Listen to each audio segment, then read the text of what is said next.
Hello, everyone, and welcome back to The Hum, a Kansas Hoops podcast via the Field of 68. I'm Sam Lance with Jackson Bezdek once again, and I know it's been a while since we've been on. I've been in the middle of a move. I'm now back home in St. Louis. I have left Lawrence, Kansas behind me, which is very sad, but here we are. We're in St. Louis. We're recording this episode, and we got 3 games to cover. So let's go ahead and get into this. Episode 62 of The Hum, coming right up next.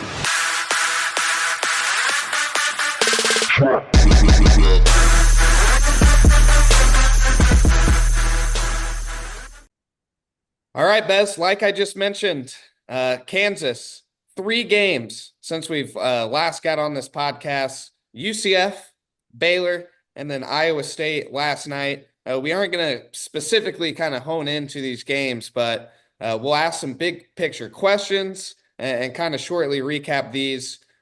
First things first, the UCF game. KJ Adams makes his return, but DeJuan Harris ended up being out with that ankle injury. And I think Kansas really missed DeJuan in this one.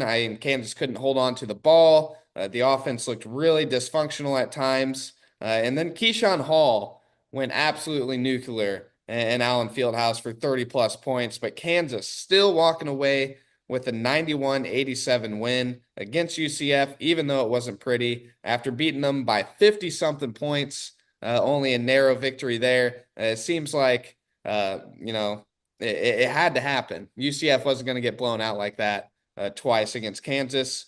And then Saturday against Baylor, Kansas up 21 points at halftime.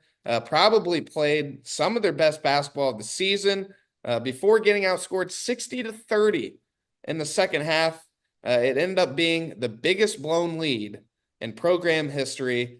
Just an odd game there. And, kind of after that Houston game with the Baylor game in a short period of time, it kind of felt like the sky was falling a little bit. But now, Bez, everything's good. Last night, Kansas beats Iowa State 69-52 inside Allen Fieldhouse. After giving up 60 to Baylor in one half, you give up 52 to Iowa State, which is a top 10 KenPom offense. It's just weird, Bez. And I just want to ask you, where do you stand with the Jayhawks? How do you feel about the Jayhawks? Because it feels like it's really hard to pinpoint how you feel. Team is very bipolar. They have no idea what they need to do or how to play. It seems like from half to half. It's so weird. It's so weird. I still am leaning more to how I felt after UCF and Baylor than how well they played last night. I mean, you give up 60 points and a half, and you've been trying to hone in on a defensive identity all year. That just can't happen, Sam Lance. It just can't happen. So if I want to big picture this on how I feel after these 3 games, I feel probably less great than I did after that K-State game, but my optimism after last night is back. I still don't think right now this team is very good or Final Four ready. However, at least they showed some fight because that's what I was upset with after the UCF Baylor game. You need to come out UCF and you need to beat that team by 20. Everyone's throwing question marks around about you. It's a good matchup for you. Bill's getting all these messages and comments, and everyone's coming after KJ and coming after DeJuan. DeJuan was out for that UCF game, but you got to respond. You have to respond in that game, and they didn't. They kind of came out slow, and the whole game seemed like it was pretty close. Kansas never really separated themselves from a not good team. Good players, but not a good team. And then Baylor, it speaks for itself. Biggest blown lead ever. I'm now all the way down at this point. I'm out. My sky did fall, Sam. My sky hit me right in the head. You Everything weren't was alone. You weren't I alone. was texting people like the soliloquy of the Kansas basketball program. Like I thought everything was dead. And then you make a nice statement win last night. And I still don't think Kansas really played awesome. Defensively, so nice to see. That's the defense that we've seen in multiple games in Big 12 play. Not that second half against Baylor. So I am hopeful now for a potential March run, but I'm not banking on it. I still want to see some more. Iowa State just got decimated at home by K-State. Who knows what's going on in their locker room right now? Still missing Milan Momcilovic. So I'm a little better, but not loving life still with the Kansas Jayhawks. This team's just so inconsistent, Bez, and I don't remember a team ever being this inconsistent under Bill Self. And I know your knowledge goes back a lot farther than mine. Like, yeah, It is what do you nowhere. think? How have you ever seen anything like this inconsistency wise? Because I haven't. And it's funny because they kept showing that stat last night about how Bill Self's never lost a big Monday game at home. 38 All no, of baby. those, all of those stats have been going the other way for us this year, right? You lose conference home opener, never happens. Biggest blown lead ever, that never happens. Two conference home losses in the same year, that rarely happens, maybe once in my lifetime. So I think to your question, no, I've really never seen a team this inconsistent. Like if last night went poorly, I was going to come on here today with just a bunch of records and a bunch of streaks that we used to have when I was growing up. That it just doesn't seem like that magic's there anymore. But, it went well, so I didn't have to do that. But still, like growing up, Kansas was 29-3. They're 28-4, 31-5, or whatever the case may be. Those were always the records. And I'm looking like 15-6. This is like a typical 5-6 seed. Kansas has never ever been that. And then last night, they looked like they could be a 1 seed. It's so bizarre.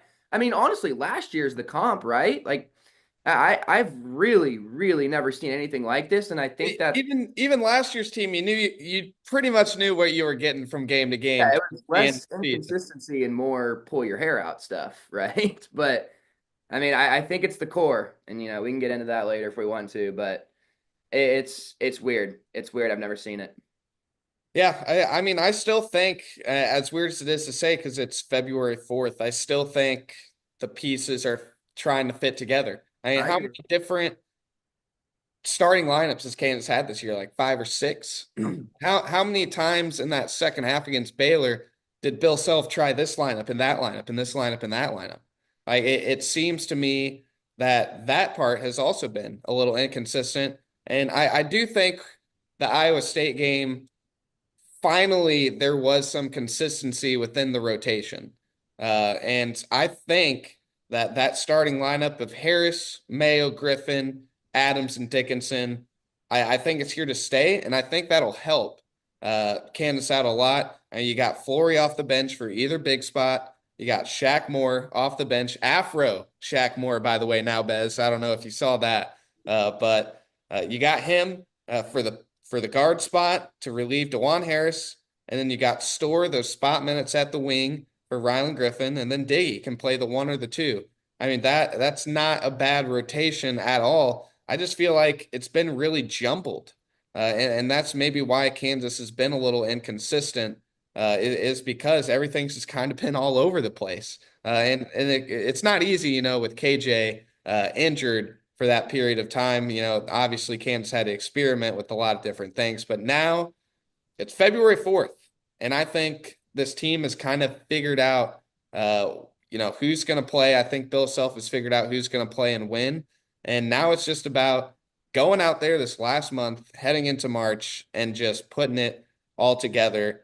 But my short answer for how do I feel about the Jayhawks right now? I have no idea, Bez. I literally have no idea. Good answer. That is a good answer because I mean sometimes I feel like they don't know how they feel, right? Like that second half against Baylor, I'm like, are we just gonna are we good? Is Hunter gonna quit after this game? Like, what is going on? Yeah, it's I hope that rotation, and it's the same rotation we talked about before the year. It's the same rotation that we thought could be a 1 seed. The exact same one, Store is the one coming off the bench. That was our one question. Will it be Zeke, Rylan, or AJ? Looks like it's going to be AJ. Okay, fine. If AJ is going to give you what he did last night in spot minutes, I love that. I absolutely love Energy. that. He gave a lot of just defensive effort and energy last night. That was good to see. It's also weird because that's not him at all, and that's not what we've seen all year. And he passed up open shots and kicked it and one more. Like, yeah.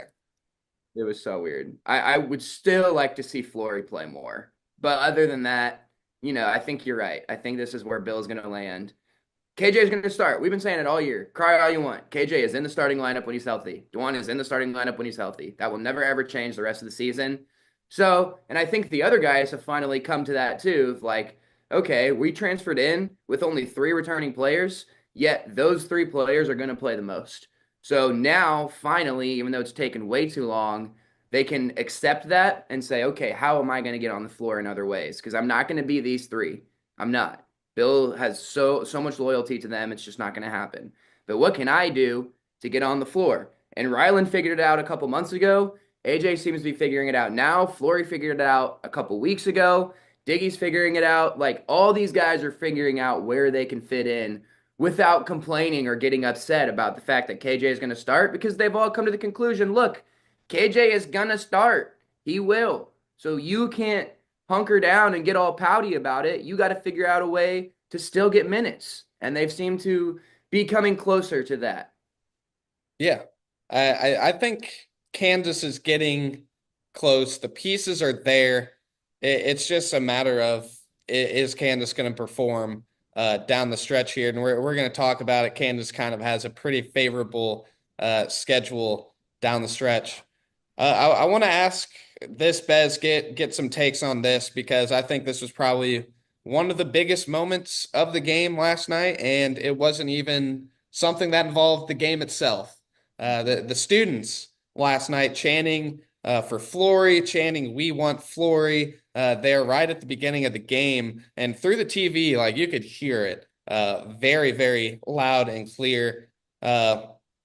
Bill Self was asked after the game, if he heard the chants. He says, "Yeah, I heard it. They have a chance to chant whatever they want, and I love Flory too, and I want Flory to play too. But there is no doubt that KJ Adams was the guy that had to be on the floor tonight because he relieved all pressure from a ball handling standpoint."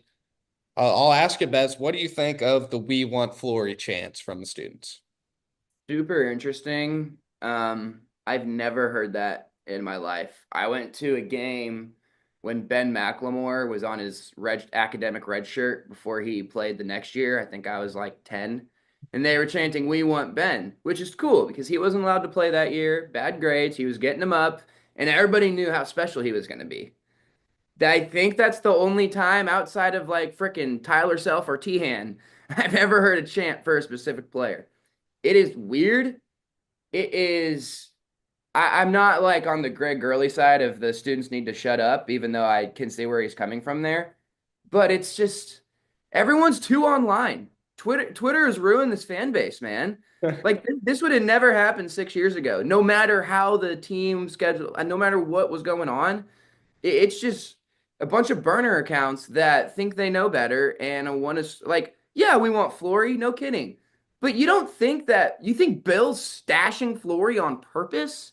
No, he's not. He's playing the five that he feels is best to be on the floor. You can disagree with that all you want, but it was just weird that I don't know. I didn't love it, but it wasn't like I mean, I wanted Flory too, so I was kind of like, yeah, put him in, Bill. I want to see him too. I want that guy getting 30 minutes, but I think it's weird.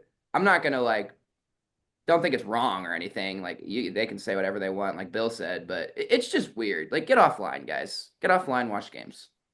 Yeah, I thought it was weird too. And I think it's just kind of sucks if you're KJ Adams hearing that, right? God, Like, man. obviously, you're the one that, like, everybody is wanting to go to the bench for Flory, right? Is KJ Adams. And granted, in that Baylor game, KJ, down the stretch there, I think DeJuan and KJ ran like that pick and roll probably about 3 or 4 times in a row that allowed Baylor to take the lead. And I feel like KJ has just had a target on his back all season long. But the bottom line is, like, both of them are going to play. Both Flory and KJ are going to play, you know? Like KJ could play 27, 28 minutes a game. Flory plays those other minutes and then also has to back up Hunter.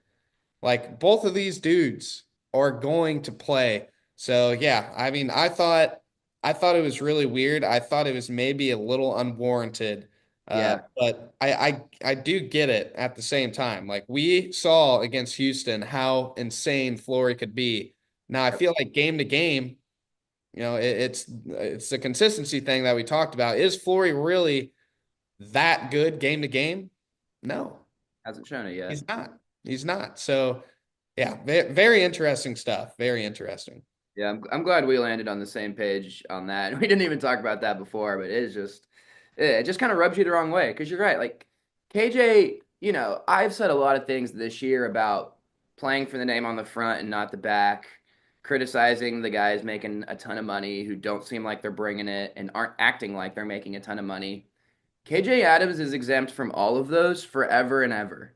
There has never been a question where any reasonable Kansas fan has meant, I don't think KJ gave 100% tonight. Because he does every second he's on the floor. And if I'm drafting guys who love Kansas off this team, he's the 1-1. No doubt. He's the one anti of everything that I've been upset about. And the stuff I've been upset about with him are completely strictly basketball related. I just don't think he's improved in 4 years, which is fine. But everything else that I get upset about with this team, he is totally exempt because he loves Kansas and he busts his tail every time he's in, and he shouldn't have to. He shouldn't have to deal with that. Yeah. And if you guys didn't know, Christian Brown was asked on He hates Twitter. you guys. He hates you guys, by the way. Yes, he does. He was asked on Twitter just like basically why is Kansas playing like that, like this, like what's going on, what's the fix? And he said something along the lines of, play the people who care about having Kansas across their chests. And I don't know who he's referring to there. I mean, I would assume it is some of the transfers question mark. I mean, I know that Dewan, KJ, I feel like Hunter cares about playing for Kansas. Uh, I feel like Zeke Mayo, being a Lawrence kid, feels like playing for Kansas. So I'm curious as to who he was talking about exactly. But yeah, that stirred up quite some conversation there. Yeah, what did you think of that tweet from CV? I had the same reaction. I was like, well, I feel like the guys who play for Kansas are playing a lot with Dewan and KJ. So I think the guys who care about Kansas need to play better. That's what I think would fix this team. But yeah, probably a little shot at the transfers. And not even specifically at the transfers, just at the whole idea and this whole new world that we're in where, I said something in a group chat like this isn't a Kansas team. This is a bunch of guys from different schools wearing a Kansas jersey. And sometimes when things are going bad, that's really, really what it feels like. And that's really frustrating for everybody. I mean, CB is just, he's a kid from Kansas like me who just grew up to be really athletic, really talented, and 6'6". And I grew up to be me. So the mentality is the exact same, though, is my point. And yeah, it's just frustrating when you take such a bad loss like that and you look around and you're like, I don't have a personal connection with over half of these guys because I didn't know who they were last year. That's where I think he's coming from. Yeah, it's a weird era. It's a weird era. There's uh, I really still think whenever senior night rolls around, fans are gonna really start to realize, like, man, like, gonna miss Dewan and KJ a Oh, little I'm bit. gonna cry when Gonna Dewan leaves, dude. Dewan gonna was a warrior. gonna miss them. All right, this is kind of where I wanted to wrap up before we get into some predicting for the rest of the season. Bill Self was kind of asked about Dewan and KJ and finishing the year right, kind of for them, for their legacy at Kansas, if you will. And this is what Bill Self had to say. Excuse me. He said, I want it to be right for everybody, but those guys have played their heart or have given their heart and soul to this place, and they've done it in a way that isn't on God-given talent. They've done it through intangibles, and it's frustrating to me that people can get frustrated with them because obviously they don't see the big picture. I mean, KJ, he can just do so many different things because he's so athletic and strong, can hold people off and guard 1 through 5. Yeah, I want to see them both finish strong, but more than that, I want this team to play against the ceiling, which hasn't happened very often this year. He continued to say, you said something that I think is the perception. I think CJ Moore asked this question. Uh, said, we gave one away when we are shooting 2 free throws up 6 with 18 seconds left. That wouldn't happen again in 100 years.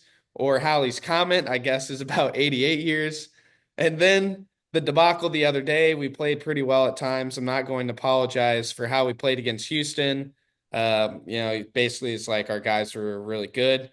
But we've been inconsistent for the most part. So it's nice to see some consistency. Yeah, that I wouldn't apologize for how you played against Houston either. The Kansas was great that game. It just left such a bad taste in everybody's mouth. It really did. It's a good quote. He's got he knows so much more about what's going on in his locker room, how to juggle those relationships. He's just done it for too long to mess it up this bad. And like it's not his fault that a guy he brought in isn't going to buy in 100%. That's not on Bill. Yes, there's a reason like some of that reasoning for not buying in may be because coach isn't playing me enough. That is the most like when I say that's some sixth grade girl crap, I can tell you from personal experience that's some sixth grade girl crap. Figure it out, you paid college athletes. It is on you to buy in and figure out your place in this rotation. If you expect your coach to baby you, first of all, you're never making it in the next level, ever. In Europe, you're not going to make it with that mentality. So, like, I think people criticizing Bill for everything, not that he's been perfect this year, because Silly. he hasn't been. But they're silly, silly, silly geese. Stop trying to go for the neck of Bill Self. Because when he figures it out, either this year, next year, year after, whenever it is, when he figures it out, you're gonna look like a real idiot when Kansas is in the Final Four and Bill has a chance for another ring. You're just gonna feel dumb. And I am glad I'm not gonna be on that side. And you know what's funny, Bez? Funny. Like really this whole regular season, like everything that happened so far gets thrown out the window once March Madness starts. 100%. Like everything gets thrown out the window. Did you ever expect the 2022 team to do what they did in the tournament? I mean, it's actually kind of funny how similar the season narrative kind of is because everybody hated David McCormick. I feel like everybody kind of Oh, hated dude. KJ Adams, you Dave know, got it worse. like Dave had it I don't know. worse. Dude, even like halftime of the Miami game, Elite Eight, I was sitting in the United Center texting one of my friends, and we were like, it just wasn't, it was never the year. This was a nice run, made it to the Elite Eight again, but it just wasn't going to happen with this group of guys. And then I watched the best half of basketball I'd ever seen with my own two eyes, and Kansas goes on to win the national championship. So yeah, I really wasn't expecting that a whole lot, but it's the Remy Martin piece of this makes it just incomparable. Remy is so not comparable to Could, anything we've could ever be seen. Store. It could be Store It's just kind of going along all year and then March, boom. Could I, be. I don't think he has that ceiling that Remy had, man. Remy was so good when he was on, and I guess AJ would play that character this year. But dude, your point, Dave got it so much worse than KJ did. Oh my gosh. I remember I went to the first Big 12 game in Stillwater. It was the best game he had up to that point in the season. And I'm pretty sure he came off the bench because he'd been playing so bad up to that point, and he balled out. And yeah, now he's gonna have his jersey hanging in Allen Fieldhouse. How about that? Yeah. I just think it's funny. The narrative on this team, it has been so sky folly, Mhm. but if you like it's taken two just things that just don't happen to kind of derail, quote Right. unquote, the season. I mean, I think like Kansas against Houston looked like a team that could win a national title, like in all honesty. And if Kansas gets that win, you're looking at this team way differently, Totally, like man. way Totally. differently Totally. than you are now. And I think Houston's a title contender this year. I really do think that Houston's a title contender. So it is interesting just how fast the narrative can change. And I guess, the inconsistency of the Jayhawks kind of allow that to happen because it's going to the Final Four, we're bad. Going to the Final Four, 10 we're seed. bad. It's all over the place. So to wrap up, Bez, let's predict. KU, if you look at the schedule coming up, the next 6 games at Kansas State. I get that Kansas State is really, really hot, but they're a team that is under 500. Probably should be getting the W there. You Yes. got at Utah, at BYU. I think it's the hardest game in the stretch. BYU is looking to be a tournament team right now. Then you got Oklahoma State, Colorado. Colorado's 0-10 in conference play. You got them twice Yeah. coming up.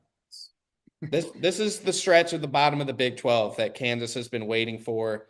And then, of course, to close the year, you kind of got the gauntlet to gear you back up for March with Texas Tech, who just beat Houston, and then Houston and Arizona to end the year. So, Bez, what do you think Kansas finishes the rest of the regular season?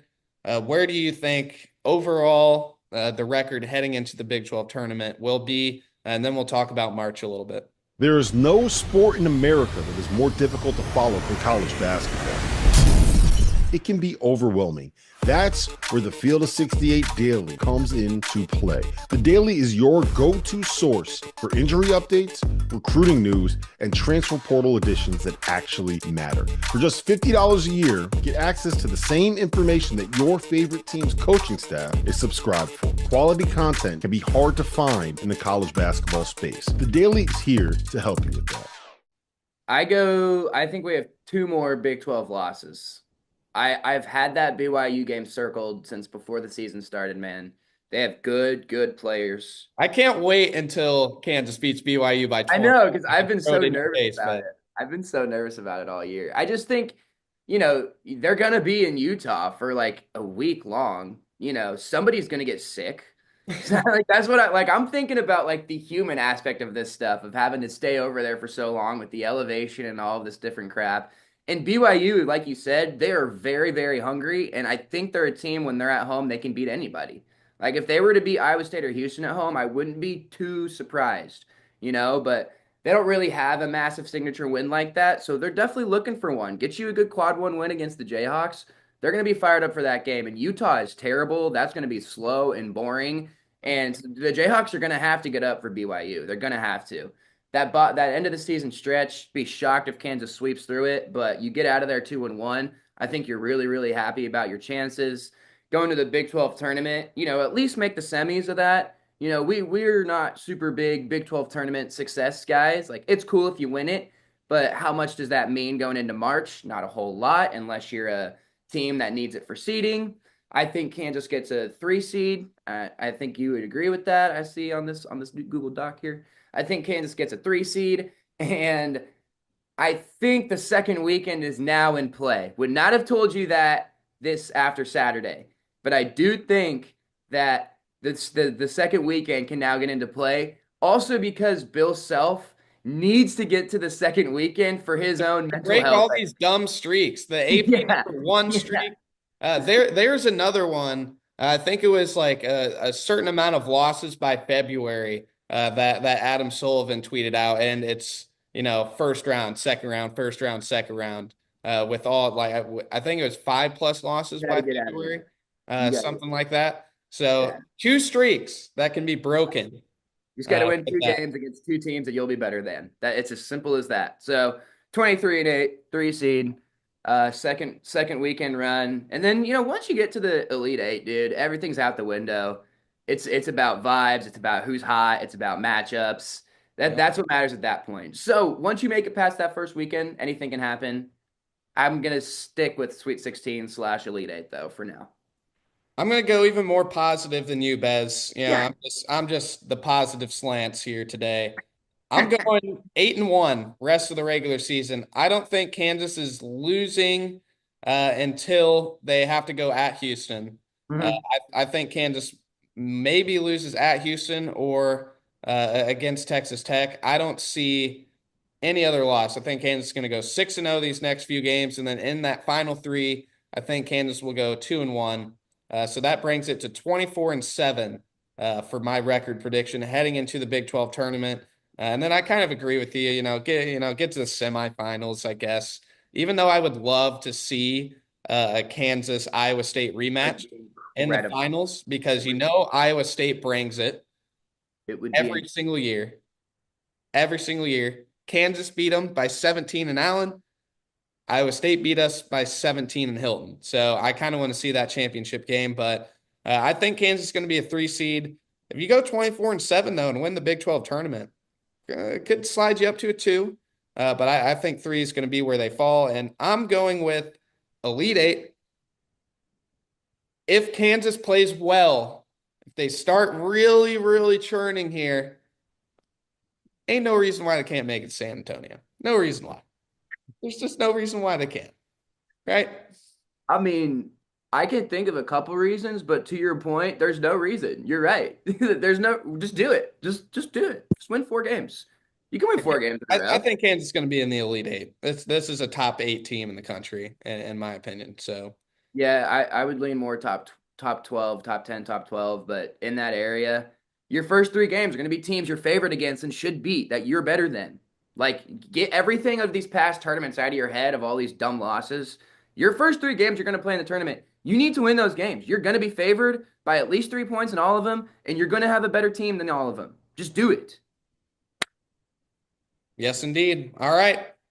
That is all we have today, y'all. We're going to be back, I believe, probably after this Kansas State game on Saturday, kind of a long way. Until then, I'm still getting settled in here. I got all sorts of stuff to unpack still, but we'll be back after Kansas State, and then maybe doing a little Colorado preview. But Colorado, man, having a rough year, 0-10 in conference play.